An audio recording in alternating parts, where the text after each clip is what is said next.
ఖమ్మం జిల్లాలో గ్రామాన ప్రజలు బీజేపీకి బ్రహ్మరథం పడుతున్నారని తనను ఆదరిస్తున్నారని ఖమ్మం బీజేపీ ఎంపీ అభ్యర్థి తాండ్ర వినోద్రావు అన్నారు.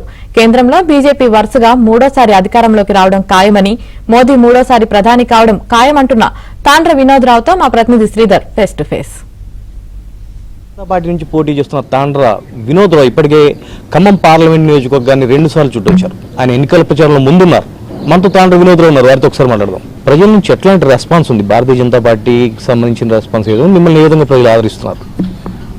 ప్రజలు నన్ను వారి ఈ గడ్డ బిడ్డగా, వారి బిడ్డగా, ఇక్కడ పెరిగిన బిడ్డగా, ఇక్కడ పుట్టిన బిడ్డగా, ఇక్కడ మాది తిమ్మంపేట గ్రామం, మాది వ్యవసాయ కుటుంబం, నేను రైతునే.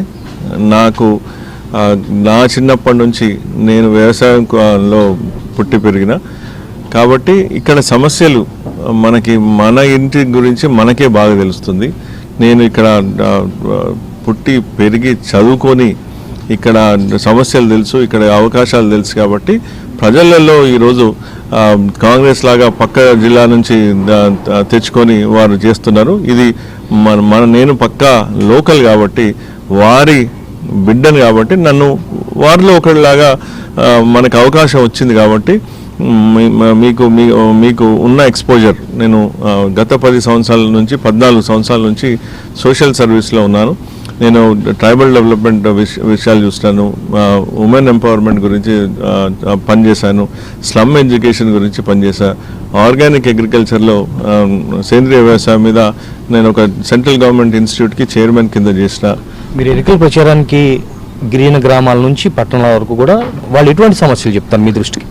ప్రధానంగా ఎవరైనా ఏ గ్రామస్తులైనా, ఏ ప్రజలైనా కోరుకునేది వారి గ్రామాన్ని కానీ వారి జీవితాలని అభివృద్ధి చేయడం, వారికి అవకాశాలు. ఇప్పుడు ప్రతి గ్రామంలో సోషల్ ఇన్ఫ్రాస్ట్రక్చర్ ఉంది, వాళ్ళకి రోడ్లు వసతులు కావాలి, అది నరేంద్ర మోడీ గారు ఇచ్చారు.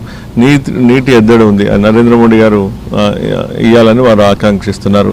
వారికి ఎక్కడైనా సరే, ఏ గ్రామంలో అయినా ఎక్కడైనా కానీ విద్య, వైద్య, ఉపాధి, వ్యవసాయం మీద పరిశ్రమలు, ఇవి 4 కావాలి.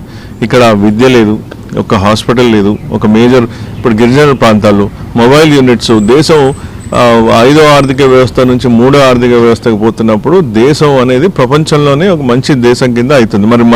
మరి అన్నీ ముందుకెళ్తా ఉంటే మన ఖమ్మం మాత్రం అక్కడే ఉంది. ఈరోజు మొబైల్ యూనిట్స్ అనేది చాలా చిన్న విషయం.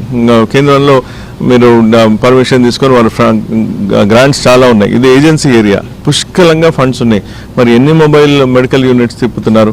ఏదైనా ప్రతి మండలంలో కూడా ఒక హాస్పిటల్ రావాలి. అంత అభివృద్ధి చెందుతున్న భారతదేశంలో కనీసం ఖమ్మం జిల్లాలో కొత్త హాస్పిటల్స్ ఏమైనా వచ్చినాయి, ఇంకా మండలాల వరకు వదిలేద్దాం. కాన్సెన్సీ వైజ్ ఏదైనా మేజర్ హాస్పిటల్స్ వచ్చి ఇక్కడ మల్టీనేషనల్ వాళ్ళు డాక్టర్స్ కానీ వాళ్ళు కానీ ప్రభుత్వ రంగాలలో పనిచేయడానికి సిద్ధంగా ఉన్నారు. మరి వాళ్ళని ఏమన్నా గుర్తిస్తున్నారా? మీరు గుర్తించట్లేదు. విద్య లేదు, వైద్య లేదు, అన్ని రకాల మౌలిక వసతులు కల్పించేందుకు కృషి చేస్తానని చెప్పేసి తాండ్ర వినోద్రావు చెప్తున్నారు. తను ఏ గ్రామానికి వెళ్ళినా, ఏ ప్రాంతానికి వెళ్ళినా కూడా ప్రజలు పెద్ద ఎత్తున స్వాగతం పలికి తను ఆదరిస్తున్నారు, ఆశీర్వదిస్తున్నారని చెప్పేసి ఆయన సంతోషాన్ని వ్యక్తం చేస్తున్నారు. Over to studio.